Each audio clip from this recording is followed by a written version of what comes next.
Assalomu alaykum. Soy bo'yini nomer 1 shashligi to'g'risida gaplashamiz bugun, xudo xolis. Eng yaxshi ko'rgan shashligim Napoleon shashligi. Dumba go'sht. Go'sht rahm joyini bor-ku, anaqa bilan urib, yumshatib, ustiga yog', dumba, go'sht, Napoleon bor, 4. O'sha nomda olingan-da.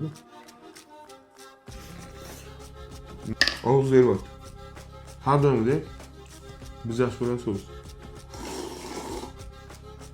100% hammasini yo'mayman. Shuning uchun azgina yeyman. Qiymaman. Sochlik mana. Mana.